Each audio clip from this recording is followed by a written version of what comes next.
Vítejte u našeho podcastu Vlnoblití.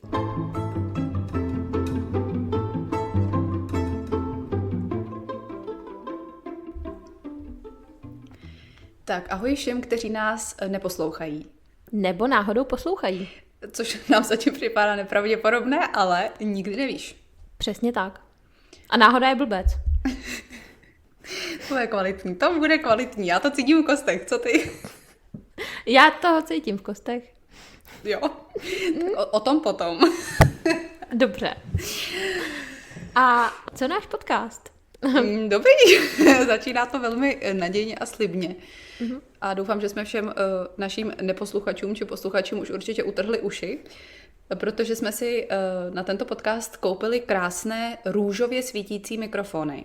Což je samozřejmě teď velmi důležité sdělení pro všechny, kteří nás nemohou vidět, ale mně to důležitý připadá. Je to důležitý. Takže pokud máte aspoň trošku fantazii, tak ji teďka zapojte a představte si krásný bílý, růžově svítící mikrofony. Jako můžou svítit i jinýma barvama, ale to pro nás nepřipadá v úvahu. Ještě růžovo-modrá kombinace se nám docela hodně líbí. Ano, když si najdete na náš oficiální Instagram, tak tam tuto barevnou kombinaci uvidíte přímo v vlogu. Ale potom jsme přišli na to, co nám přišly mikrofony, jsme přišli na to, že svítí i jenom růžově, takže volba byla jasná. Přesně tak, protože jen růžová to může být. Ano. A nápad na tento podcast vznikl při našem společném výletu do Rakouska. Proč pak jsme jeli do Rakouska? Jak se to stalo? Vlastně velmi spontánně. A to tak, když jsme se jednou v práci domluvili, že bychom vlastně obě chtěli někam jet, ale ani jedna moc neměla jako čas a ani možnost vlastně odjet rychle, tak jsme si tak z legrace ukázali do kalendáře na jeden prodloužený víkend a řekli jsme, tak co třeba tady? No a Bylo to asi tak měsíc od toho, co jsme se o tom bavili. Ano, a ono to vyšlo a my jsme opravdu, teď nevím, jestli to byl čtvrtek, nebo už to se začíná. Myslím si, že v pátek jsme jeli. Dobře. Tak pátka do neděle. Očividně to ve mně zanechalo hluboký dojem ten den. Přišlo ti to jako 4 dny. Přesně. Minimálně. A v ten pátek jsme se opravdu sešli u auta, naložili jsme auto. Opravdu. Je to neuvěřitelné, ale opravdu jsme se sešli u auta. Opravdu jsme se sešli u auta a tím autem jsme společně odjeli do Rakouska. A opravdu jsme dojeli. A odřídila jsi to celé ty, za což ti tady děkuji. Je to dobrý řidič. Dobře se s ní jezdí i po Rakousku. I po Česku. Není za, děkuji za pochvalu. Takže teďka už víte, že máme růžové mikrofony a že jsem dobrý řidič. Takže vlastně spoustu zajímavých informací. Jo. A myslím, že všechno důležité už jsme dneska řekli. Já myslím, že víc toho o nás ani na začátek vědět nemusíte. Přesně tak. Já myslím, že to je úplně dostačující. A vzhledem k tomu, že teda jsme vyrazili společně na první výlet, tak jsme si říkali, že by možná bylo docela zajímavý takhle cestovat častěji. Takže výletů už máme za sebou víc a další určitě i plánujeme. A zatím jsme teda objížděli především Rakousko. No. Přichází ta chvíle toho ticha, kdy ukáž, jak dlouho nahráváme. 3 minuty, dobrý, tak to jsme hodně vydrželi. Dobře, ještě by možná bylo fajn říct, proč jsme se vůbec rozhodli natáčet podcast. Proč nám prostě nestačí jenom jezdit na výlety? No, to je dobrá otázka. Je to tak, my jsme vlastně po cestě jsme toho velmi namluvili. My jsme obě hodně mluvné, to znamená, že celých 7 hodin, vlastně ten první výlet trval zhruba 5-6 hodin, kdy jsme jeli do Rakouska, tak jsme v podstatě nezavřeli pusu, což kdokoliv, kdo nás zná, by rád potvrdil. A bavili jsme se o tom, že vlastně se snažíme cestovat relativně zalevno, ale zároveň tak, abychom si to užili, aby jsme to hodně viděli a stihli. A právě nás napadlo, jestli by pro některé tohle nemohlo být zajímavé. Tohle téma toho cestování vlastně za něčím neúplně drahým, nic luxusního, ale zároveň, aby se člověk hodně jakoby stihnul podívat na různá místa. A samozřejmě, protože jsme obě ukecaný a když se sejdou 2 takhle ukecaný lidi, ze kterých padají takový skvělý moudra jako z nás, tak nám přišlo prostě škoda nechávat si to pro sebe. Přesně tak, my občas máme opravdu výživný zážitky, ale každopádně to Rakousko, kdy jsme byli poprvé teda, tak to vzniklo velmi spontánně a od té doby se snažíme společně plánovat další a další takhle zahraniční cesty, i když si myslím, že určitě do budoucna bychom rádi poznali i tady třeba víc Česko, nebo to je to můj názor, nevím co ty. Určitě. takže bychom určitě vyjeli i tady, ale celkově jsme se na sebe tak dobře naladili a to cestování, teda pokud mohu mluvit za sebe, tak mě teda vyhovuje. Mě to vyhovuje, protože jsme si sedli hodně po lidské stránce a tudíž vlastně můžeme plánovat i spoustu různých výletů a nechceme se u toho už druhý den zabít. Teda. Většinou. Ano. Výborně. Až jsme nějaké slabší chvilky, ale nic není dokonalé. U nás je ta slabší chvilka poměrně jednoduše rozpoznatelná a to je, že přestaneme mluvit. Přesně tak. To je už ale krize. Ono nám to naštěstí nevydrží moc dlouho, protože jak jsme obě ukecaný, tak nevydržíme moc dlouho nemluvit. Právě, my pak naopak se potřebujeme vymluvit z té frustrace, která nastala, takže ano. A tím se nastartuje další maraton, kdy ve výsledku 7 hodin v kuse mluvíme a potom se rozloučíme a potom si musíme volat, protože jsme si ještě neřekli všechno a tak. Je to tak. Mě hodně fascinuje, že tento podcast má momentálně 6 minut a v podstatě jsme neřekli vůbec nic, ale to jsme očekávali. Takže přesně tak. Přesně takhle jsme si to představovali. Ano, tohle byl záměr a trénovali jsme to dlouho, takže jsme rádi, kdybyste to ocenili. Jo. Přesně tak. Všichni ti, takže co to posloucháte. pokud chcete poslouchat hodně minut, kde se nic moc nedozvíte, protože jste třeba sami doma a nechcete se cítit sami, tak jsme tu pro vás. To je katastrofální tohle. Ne, ano, je to tak, přesně, mě to taky baví, ale já potřebuji společnost. Často i na, ano, osamělé, ježišmarja, tak teď jsem se zase dostala do tématu, který jsem vůbec nechtěla otevírat, už je to tady pomoc. Na osamělé večery, ano. Osamělé noci, osamělá rána, osamělá poledne, odpoledne, dopoledne. Případně podvečery. Dny, týdny, měsíce, roky. Cokoliv budete potřebovat. My máme rozhodně témat dost, ale obecně jsme teda chtěli a domluvili jsme se na tom, že bychom nějakým takovým jako propojovacím tématem všech našich podcastů rádi měli právě cestování, o které se dá opřít vlastně každé druhé téma, když jsme o tom přemýšleli víc jako do hloubky a přijde nám to zajímavé. Přesně tak. A zároveň by to pro nás mohla být motivace, aby se nám dařilo dál plánovat si ten společný čas a cestovat dál a poznávat nová místa, získávat další cestovatelské tipy a tak.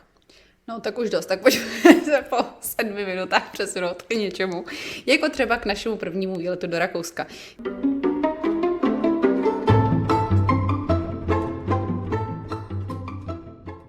Já už jsem to nakousla, sešli jsme se u auta, tohle už nemusíme opakovat. Dokonce teda takhle. Vlastně, ano, Byla jsem vyzvednuta před domem, naložili jsme auto a vyrazili jsme.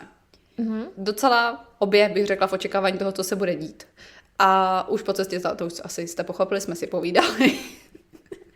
A dorazili jsme asi po 6 hodinách, jsme dorazili na místo zhruba. Myslím si, že možná trošku míň, ale jeli jsme v pátek odpoledne přes Prahu, takže tím jsme strávili asi tak 1,5 hodiny. A vzhledem k tomu, že bych vás ráda všechny upozornila, že si absolutně nepamatuju názvy ničeho, kde jsem kdykoliv v životě byla, tak budeme trochu spoléhat na mou kolegyni, i když nevím. Kam jsme jeli? Jeli jsme k Wolfgangse do Rakouska. A konkrétně do městečka Sankt Gilgen. Ano, výborně. To si třeba já nepamatuju, ale už si velmi dobře pamatuju, že hned po příjezdu, kdy už byla teda tma, jsme se šli poměrně rychle ubytovat, dali jsme si do našeho apartmánu úplně, jsme tam naházeli tašky vyloženě a chtěli jsme se jít někam najíst, protože už vlastně z cesty jsme měli poměrně velký hlad. A první zádrhel naší dovolené přišel poměrně záhy. Ano, protože přijeli jsme kolem 8 večer, myslím, nějak tak zhruba, než jsme vyrazili do města, tak bylo třeba 8:45, 8:30. No a když jsme přijeli na místo, tak jsme koukali na Google mapy, na nějaké restaurace v okolí toho našeho ubytování. Několik jsme jich našli, ale než jsme tam došli, tak buď to měli úplně zavřeno, nebo jsme se usadili a potom nám řekli asi 2krát, že už nevaří, že jedině si rychle můžeme dát něco k pití, což nás úplně neuspokojilo, když jsme byli hladové asi po 5 hodinách cesty.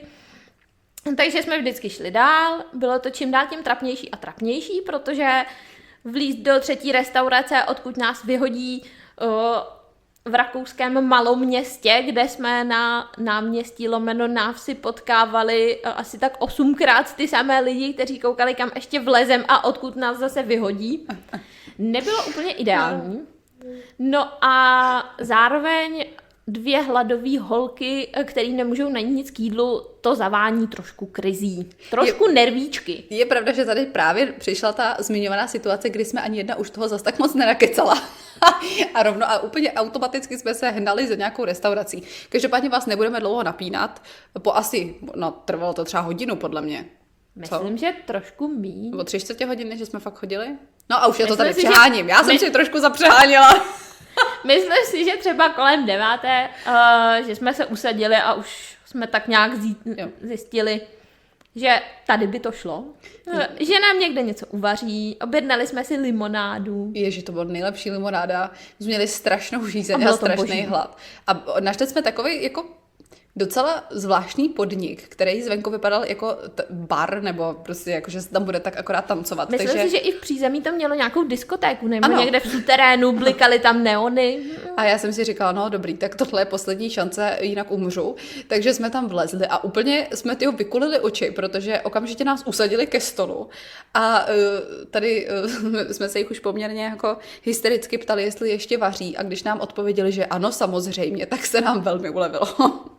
A pak jsme si objednali obě jako výborné jídlo a vlastně jsme tam skončili i druhý den pobytu, takže to tak bylo to tam vlastně hrozně profi, dělali tam čerstvou pizzu, výborný domácí limonády, milá obsluha, krásný interiér tam vlastně nahoře v prvním patře, kde byla ta restaurace, trošku v kontrastu s tím neonovým vstupem do diskotéky. A bylo to super.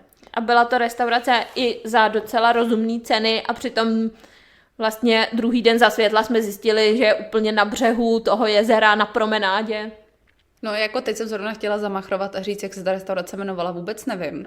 Taky Ale vůbec nevím. Asi bychom možná teda mohli našim případným neposluchačům či posluchačům to někam potom napsat, všechny tady ty místa, kde jsme byli i s názvama, aby měli možnost se třeba i kouknout. Protože tady ta restaurace, já myslím, že to mělo v názvu něco s oceánem nebo něco takového. To je docela konstruktivní návrh. Já si taky myslím, že tam bylo nějaký nebo něco takového. No, tak. Jo, nebo oceán, tak nebo středozemí, nebo něco takového. Jakoby podle tohohle popisu to najdete hned, jo? Stačí. Takhle, když si najdete na mapě St. Gilgen a vyfiltrujete si tam restaurace otevřené po 9. večer. Bude jedna. Myslím, že bude jediná. Výborně, takže aspoň nějak jsme vás navedli, ale já myslím, že ten název určitě dohledáme.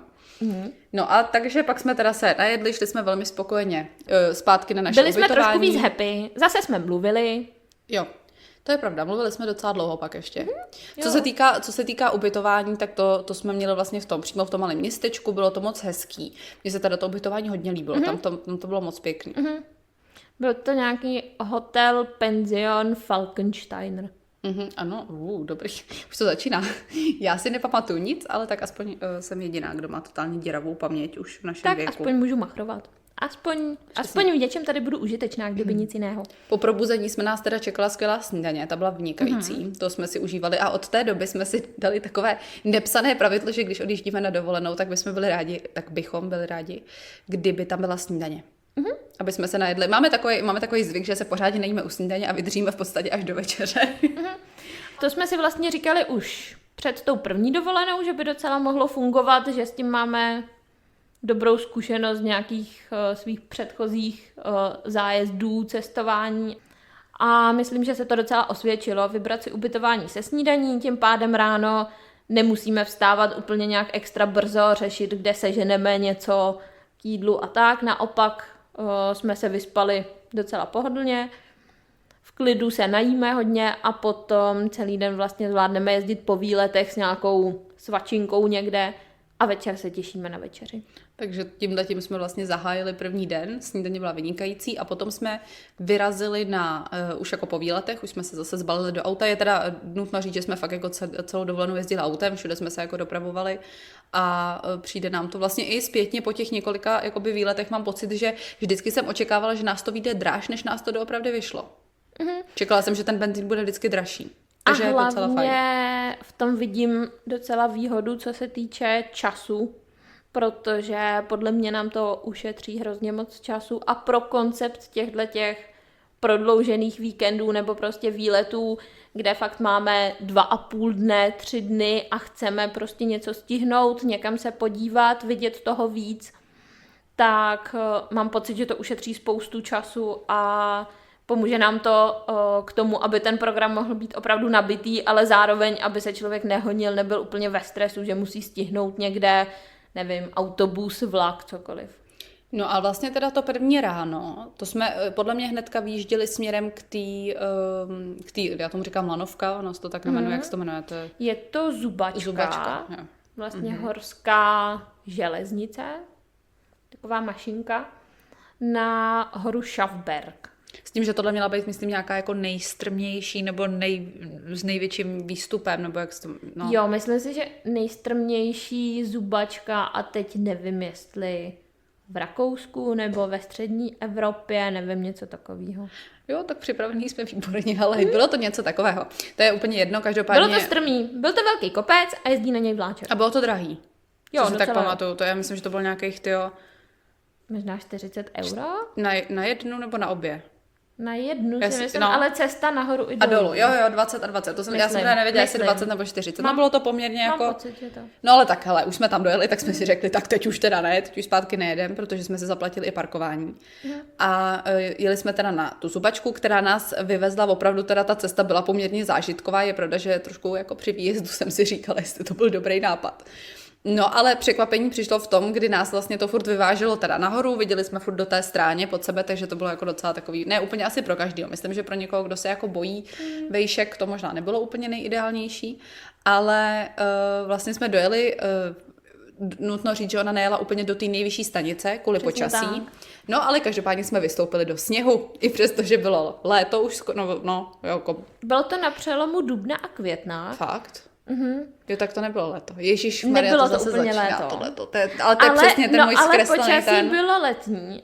Tam je potřeba říct, že opravdu, když jsme byli u toho Wolfgangse, ještě vlastně na parkovišti předtím, než člověk nastoupí do toho vláčku, tak celý víkend bylo sluníčko nebo polojasno a podle mě lehce přes 20 stupňů, takže to opravdu bylo jako na tričko a šortky nebo tričko a legíny a z ničeho nic potom člověk po třeba 20 minutách, nebo jak dlouho to mohlo jet. možná ani ne, já myslím, že 20 by to jelo nahoru, takže to bylo nějakých 15-20, takže prostě třeba za 20 minut člověk vystoupil nahoře a tam byl opravdu třeba půl metr sněhu, si myslím, pořád ještě. Což si umíte představit, že bylo pro nás trošku šokující a když jsme vylezli, my jsme teda naštěstí si vzali pohorky a jako boty jsme měli dobrý, ale stejně teda prodrat se kamkoliv, jako na jakoukoliv stranu se zdálo být skoro nemožné. Ale nevzdali jsme to. Na druhou stranu, tím, že jsme byli docela sportovně oblečené a měli jsme pohorky, protože jsme přece jenom čekali, že jedeme na kopec, tak jsme měli docela výhodu oproti spoustě asijských turistů, kteří opravdu neušli od toho vlaku víc než zhruba 2 metry k nejbližší lavičce, protože tam byli v sandálkách, v žabkách a podobně a to do půl metru tajícího mokrého sněhu nebylo úplně ideální. No to je pravda, to nikdy nezapomenu na tu slečnu, která přecházela tu trať té zubačky, měla na sobě sandálky na takový tý jako platformě vysoký, k tomu měla mini šaty a upletený nějaký úplně luxusní účes a vlastně vypadala jako, že jde opravdu tak jako do 35 stupňů ven a takhle tam stála v tom půl metru toho sněhu, to byl jako opravdu skvělý pohled a nebyla jediná jako.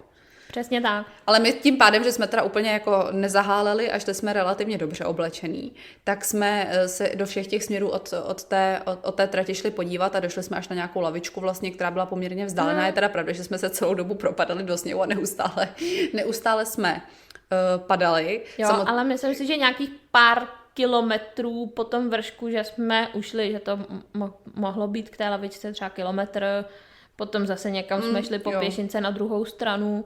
Jo, já si myslím, že byly tam výhledy na jednu stranu na Wolfgangse, na druhou stranu na nějaký jiný ze,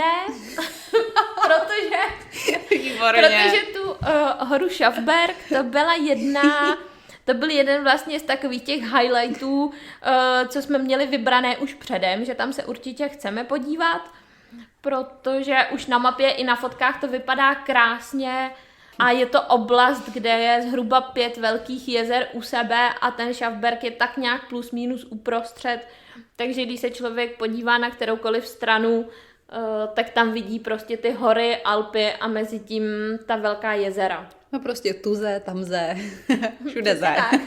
Everywhere ze.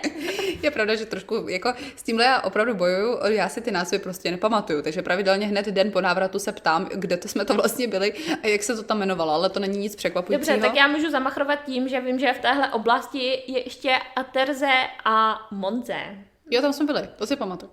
U Monze jsme byli. Jo? Ne? Možná jo? Nejsem si jistá, ale možná to je to. Jo, u kterého jsme si nepamatovali. Au, první bouchnutí do mikrofonu, které vidím na té stopě, tak se všem moc omlouvám.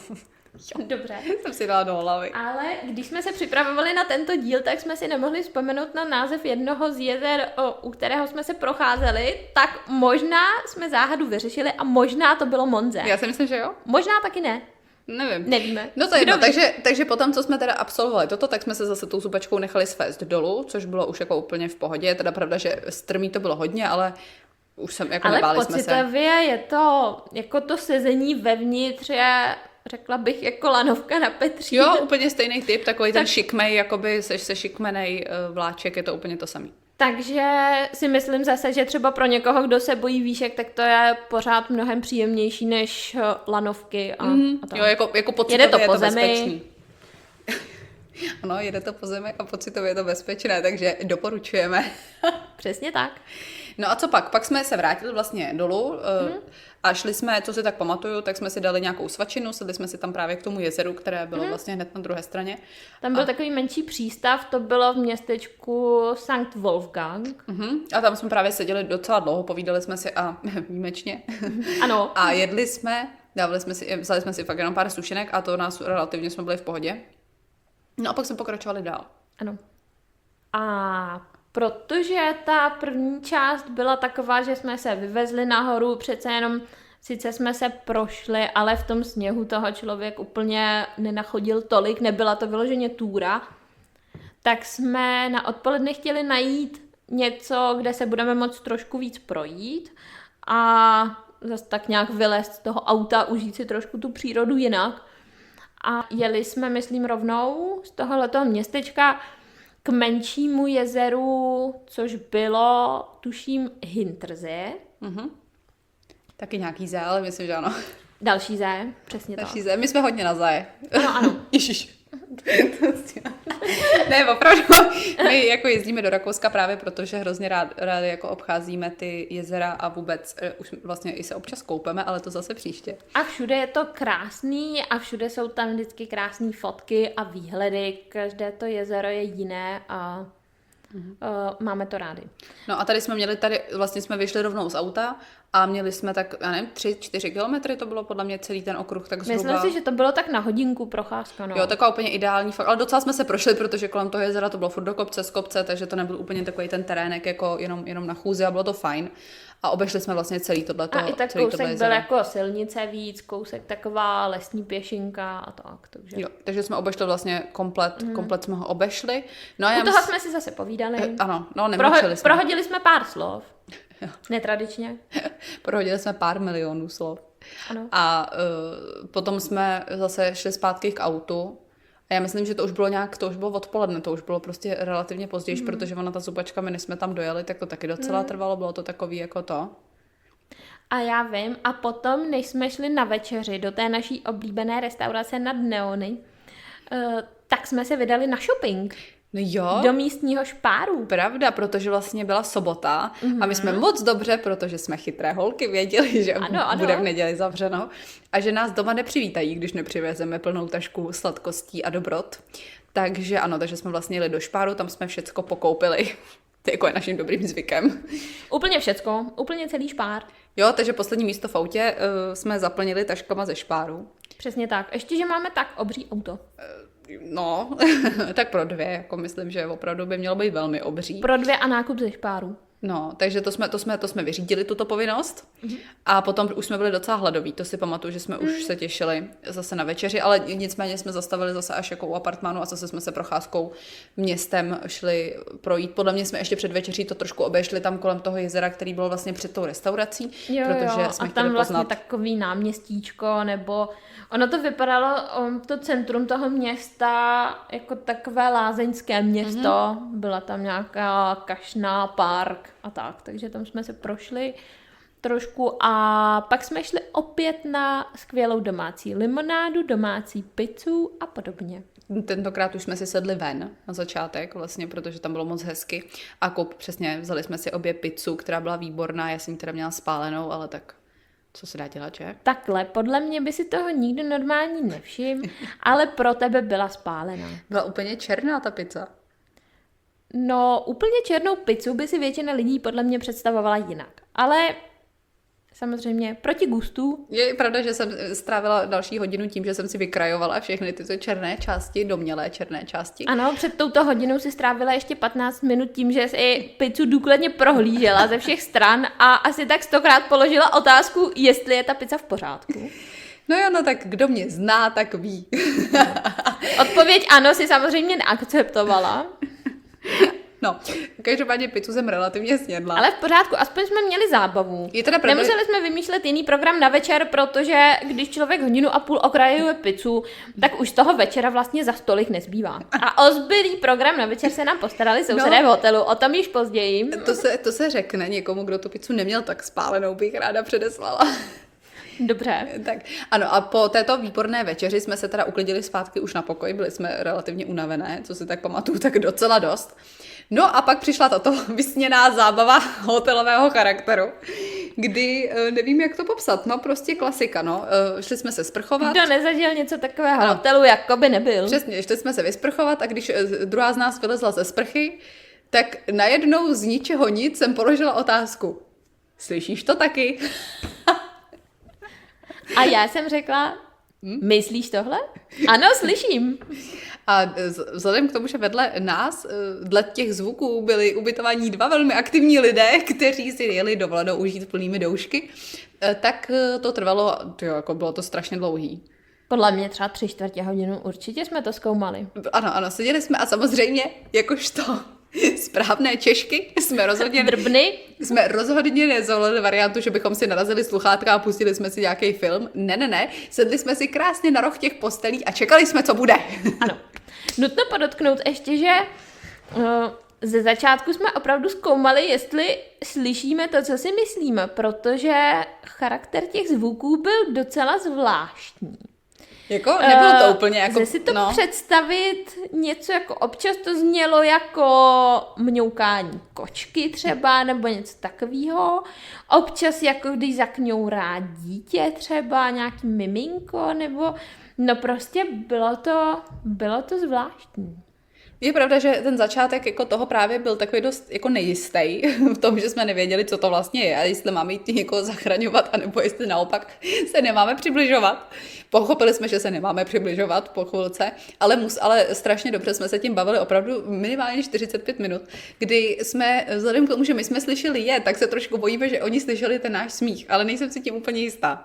Asi jo. Je to možný, ale třeba si nás nevšímali, třeba měli něco jiného na práci. No to měli určitě, ale do příště bych ocenila, kdyby to netrvalo tak dlouho teda. Protože, ale tak zase jsme se bavili. Měl se trošku posnažit. Ale my jsme se bavili. My jsme byli v pohodě. My jsme se bavili samozřejmě. Potom jsme teda nějak už zase usnuli, ale tento příběh přetrvává i do dalšího a našeho posledního rakouského rána, kdy jsme si ráno řekli, že to nenecháme náhodě, tuto situaci. A když jsme vyšli na snídani, tak já jsem velmi hbitým a rychlým krokem doběhla k jejich dveřím, abych čekla číslo pokoje. Protože na snídani byly stoly označené cedulkami s čísly pokoje a každý ten stůl byl připravený přímo pro konkrétní pokoj. To znamenalo, že jste měli jako jasné místo, kam si sednete. A já už si nepamatuju to číslo teda, jo, ale... Myslím si, že 31. Neuvěřitelný. Dobře, takže dejme to. Jo, možná, že jo, pravda. 31 jsem teda našla na dveřích, tak jsem říkala, tak jo, tak to uvidíme, tak teď zjistíme, kdo to byl. Schválně, kdo to byl. Ano. Schválně, kdo to byl. A šli jsme teda na snídani a sedělo tam hodně lidí, takže už jsme jako tak pokoukávali. Ano. Ale tady se hodí dodat, že věkový průměr v tuto chvíli na snídani byl asi tak 60 let. Je pravda, že Možná víc. to nás trošku rozhodilo ze začátku, ale zase jsme si říkali tak jako, co viď? Samozřejmě. V každém věku. Mají na to nárok, že? Ano. Láska kvete v každém věku, Ano. stará láska nerezaví. Napadá ti ještě něco, co by se k tomu dalo dodat? Určitě, ale pojďme to přeskočit. Ale každopádně jsme teda koukali, protože ty čísílka byly dost malinkatý. Takže když jsme si chodili přidávat něco ke snídani, tak jsme to vždycky tak jako nenápadně prošli. No ale pak už jsme našli naší teda vyhledávanou 31 a tam nikdo nebyl samozřejmě.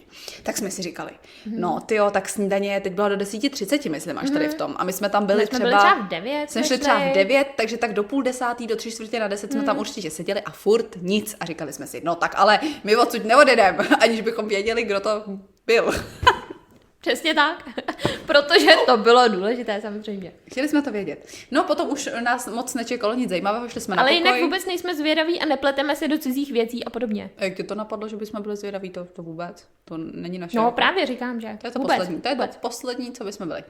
A potom jsme se šli zabalit a věděli jsme, že máme asi poslední půl hodinku na to vlastně jít opustit ubytování, zaplatit a tak. No a šli jsme teda, jak už jsem předeslala, že jsme platit a v tu chvíli...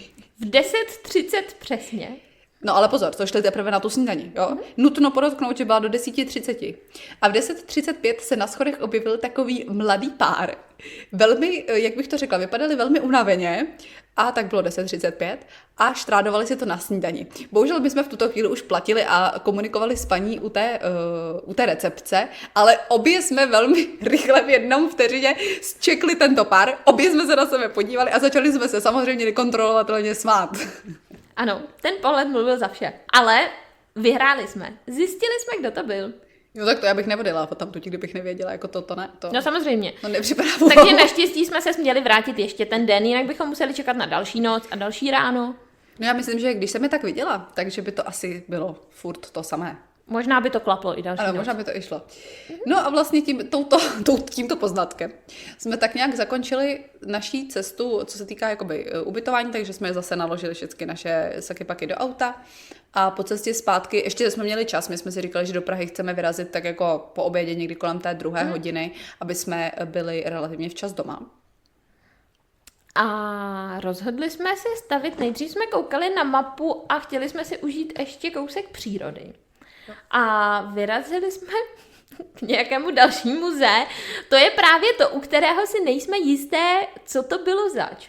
Možná to mohlo být to Monze, možná ne. Jako, myslím si spíš, že tohle, to asi ne. To v Ne? podstatě vzniklo tak, že jsme zastavili po cestě, jsme přesně chtěli do přírody. Ale to bylo taky na břehu některého z těch Jo, to je možný. větších jezer. Tak pojďme Ale říkat. zaparkovali jsme někde prostě na boku, projížděli jsme kolem nějakého většího jezera, zaparkovali jsme tam na boku u statku, měli tam koně a našli jsme na mapách CZ, že tam kousek dál má být nějaký vodopád, potok a tak a šli jsme se tam projít. No a právě po cestě teda samozřejmě ke koním jsme šli velmi blízko, abychom si je mohli krásně prohlédnout, páč obě milujeme všechna živá stvoření, takže koníci nás velmi... Všechna ne, pavouci a hadi, Jo, ty se mnou nic moc nedělají. Nebudeme to komentovat, pokračujeme. Takže po návštěvě koní jsme se přesunuli teda k tomu vodopádu, to jsme museli kousek dojít. A ještě ryby nesnáším. Jo, no, ale to nesnáším opravdu. Ale to je výborná historka s rybama a koupáním, tak ta přijde hned v druhém výletu do Rakouska. Ten teda byl opravdu výživnej a to Přesně musím tak. uznat, že to jsem se bavila velmi. Proto pokud jste dosud byli našimi neposluchači, tak vám doporučujeme stát se posluchači, abyste Jo. nepřišli o další díl a o tento skvělý zážitek. Jo, případ s rybama a koupáním bych určitě doporučila. Ten si necháme na příští díl. No a došli jsme teda k tomu vodopádu, ale nebylo to zase taková jako fantastická věc, jak jsme předpokládali, ale vzhledem k tomu, že už jsme byli poměrně za celý ten víkend utahaný, tak jsme si tam sedli, chvilku jsme u toho vodopádu poseděli, koukali, nafotili jsme si ho, byl jako Ale hezký. na fotkách vypadá podle mě líp, než vypadal v reálu. Jo, Takže jako- fotky na Instaček byly pořízeny. Jako je pravda, že to nebylo tak, nebylo to tak úžasný, jak jsme asi čekali, ale po cestě zpátky jsme furt měli takový pocit, že to ještě tady jako není ten úplný konec jako tohohle výletu a právě jsme si říkali, kam teda ještě zajet, aby už ale jsme se trošku směřovali jako směr Praha. Znáte to, prostě potřebujete odjet, ale zároveň nechcete ještě odjet, takže řešíte variantu, jak neodjet, ale zároveň se blížit domů, ideál. Přesně tak. No a to si vymyslela výborně. To jsme vyřešili a navštívili jsme ten, teď nevím, jestli to Gmunden, nevím, jak se to čte. Jo, tam jsme se stavili v městě Gmunden, kde už jsem teda byla předtím a je to krásné město, sehr schön. Doporučujeme. Je tam taky určitě Ze, to samozřejmě. Je tam taky Ze. Všude je Ze. Je tam Ze. No, to je dobrá otázka. To je taky podle mě nějaké známé Ze. Ale nejsem si úplně jistá, jaké Ze tak by povídej, to mohlo být. já to jdu najít. Dobře, já budu povídat, ty hledej. Zkusím to zvládnout, dokud to nenajdeš. Nicméně v tomhletom městě je moc hezký zámek. Traunze. Traunze, ano, to je to další známé Ze. Takže to máte od nás další Ze, které stojí za navštívení do vaší sbírky. A tady nad Traunze v městě Gmunden je postaven krásný zámek nad vodou, jde se k němu po takovém dlouhém mole. Vypadá to také hezky na fotografiích pro vaše instáčky, faceboočky a podobné. A je. Ty si chytla zkratky a zdrobnělinky. Přesně tak. Tak jsem tomu mega pomohla. Výborně, gratulujeme a posíláme klíčenku. No a tam jsme se prošli jsme se k tomu zámku, pak je tam okolo takový park a potom je tam promenáda vlastně do centra města, takže tam jsme se šli projít a potom jsme šli pomalu zpátky k autu a nějak tak jsme se připravili na cestu do Česka. No připravili, já jsem se snažila v tom autě převléknout, pokud si dobře pamatuju, což se ukázalo jako poměrně náročný úkon, ale zvládla jsem to. Ano, naštěstí jsi bývalá vrcholová sportovkyně, takže pohybové výzvy jsou přesně pro tebe. Ano, je pravda, že trošku mě rozhodilo, když jsem se snažila převlíknout si kalhoty, že do vedlejšího auta zrovna přicházeli lidé, ale nenechala jsem se odradit. Ne. Chtěla jsem si na cestu vzít něco pohodlnějšího, takže jsme se obě trošku převlíkli do nějakých jako volnějších kalhot, aby nám zase nebylo, aby jsme v tom neseděli za dalších 6 hodin. No a už jsme opravdu, pak jsme se ještě zastavovali na té příšerné benzínce, pamatuješ? To bylo děsný. Ano, pak jsme se zastavili na příšerné benzínce, kde se nám nepovedlo natankovat a proto jsme hledali lepší benzínku. A pozor, tady krásně to můžeme ještě na závěr, protože pak už nás čekala opravdu jen cesta domů. Tak ještě bych ráda zmínila tento příběh, kdy jsme tedy zastavili autem u té benzínky, která opravdu zvenku, jako nebylo to nic hroznýho, ale vypadalo to jako nějaká průměrná benzínka a jedna z nás teda šla, já jsem šla dovnitř, že potřebuji jít čůrat a už vím. A ty jsi šla tankovat. A pokud jsme se sešli u auta a já jsem si říkala v hlavě, no tak ona určitě natankovala. A já tady prostě nenašla jedinou věc, prostě, kterou bych si chtěla koupit k jídlu, protože tady vůbec nic nemají. A ani jsem se tu nezvládla vyčůrat, protože to bylo odporný. Přesně tak. Ano a mně se pro změnu nepovedlo natankovat, protože to tam bylo zpřístupněné jenom na tankování, kdy se vlastně platí kartou přímo u toho stojanu, nešlo to zaplatit nijak jinak. To prostě v Rakousku někde je, nevím z proč. nějakého důvodu to nechtělo vzít moji kartu, pořád to mělo s tím nějaký problém, takže vlastně jsem se nemohla dostat vůbec do té fáze, kdyby mě to nechalo natankovat. Takže jsme se po chvilce tak po zhruba 2 až 3 minutách sešli u auta zcela vyřízené, s tím, že já říkám, no tak tady se nenajím a ani se nevyčůrám. A ty si říkala, tak a já tady zase nenatankovala, takže jedeme jinam. Výborně. Přesně tak. Ale naštěstí se nám potom na kraji města povedlo najít mnohem lepší benzínku. Přesně tak, kde měli spoustu papání, kvalitní čůrání, obstojné jako tankování. Jo, já kvalitní čůrání velmi ocením. Ano, přesně tak. Takže jsme vlastně uspokojili veškeré potřeby. Já jsem potřebovala čůrat, měli jsme obě hlad, potřebovali jsme natankovat. Já jsem si koupila kafe. No a pak si koupila i tu obloženou housku. Já jsem si koupila zase nějaký sladký, akorát jsem si koupila víc druhů a páč jsem váha, tak jsem se dalších asi tak jako 0,5 až 3/4 hodiny rozhodovala, který z těchto sušenek si zrovna otevřu. Super, tak ono to s tou děravou pamětí nebude zase tak hrozné, že? Kde jsme byli na dovolené To si nepamatuješ, ale co přesně jsme kdy papkali, to jo. To je pravda, no. Tak znáš to. Jedny sušenky, druhé sušenky, obložená houstička, kafíčko. No, ty jedny byly takový ty polomáčený piškoty a druhý byly takový ty jakoby s tou tvrdou čokoládou. No dobrý, nic dobrý. Jo. Očividně paměť dobrá. Jo, Akorát kvalitní. pouze na některé záležitosti. Catering byl na 1. No a pak už jsme vyrazili do Prahy. A ku podivu cesta tam i cesta zpátky, co se týká provozu, byla úplně v pohodě. Já jsem se toho trošku bála. Byla jsem samozřejmě strašena všemi rodinnými příslušníky, že rozhodně budeme celou cestu stát v koloně. Ale vůbec bylo to úplně v pohodě. Bylo to super. A hlavně ještě to vlastně je fajn dodat i třeba k tomu výletu na ten Schaffberg a tak obecně vlastně k tomu všemu, co jsme absolvovali. Že ten víkend na přelomu dubna a května byl na tohleto super, protože jsme vychytali přesně termín vlastně už po zimní sezóně, kdy se jezdí do Rakouska na lyže a kdy jsou v provozu ještě vleky pro lyžaře a tak. A zase předtím, než začínají ty letní dovolené prázdniny. Takže všude, kde jinde by byl asi problém třeba koupit lístky vůbec, nebo kde bychom stáli hroznou frontu, nebo kde bychom stáli v koloně, tak jsme to zvládli úplně bez problémů. Jo, já jsem byla nadšená, mě ta cesta vlastně utekla strašně rychle. My i tím, že jsme si samozřejmě ku podivu celou cestu povídali, jak tam i zpátky, tak nám ta cesta vždycky utíkala hrozně. No mě teda vždycky utekla strašně rychle, i když teď jsme byli vlastně po druhý, jsme byli dál a i tak mi to prostě uteklo. Takže za mě to je hrozně fajn. No, jen mám vždycky trošku starost, jestli bych tě neměla jako nějak střídat, jestli jsi v pohodě s řízením, ale říkáš, že jo, tak snad jo. Jsem v pohodě s řízením, takže... Pro mě je to taky v pohodě, tak já řídím tady furt, tak já si velmi ráda odpočinu od řízení. Tak ty se o mě zase staráš zajišťováním nápojů, potravin, vyřizováním mé osobní korespondence na mobilním telefonu, vyřizováním pracovních úkolů a podobně. Průběžné krmení a napájení počas cesty. Případně práce sekretariátu. Takže ano, my si prostě poradíme za každé situace a v každé situaci to je to samý. No to je jedno, asi už je čas skončit. Začínám používat přirovnání a to nechcete. To je takový můj celoživotní boj. Já kdykoliv načnu jako jakýkoliv přirovnání, tak ho v životě nedokončím tak, jak má být. A je to vždycky strašně trapný. Tak na to se příště zaměříme. Ne. Obzvlášť v některých společnostech je tohle opravdu problematické. Dobře, tak třeba se v dalších dílech dozvíme nějaká nová přirovnání. Já se pokusím, aby ne, ale jak se tak znám, tak rozhodně. No a já myslím, že takhle jsme to docela hezky shrnuli. Máme 3/4 hodiny, to mi přijde na nás docela jako výkon, tyjo.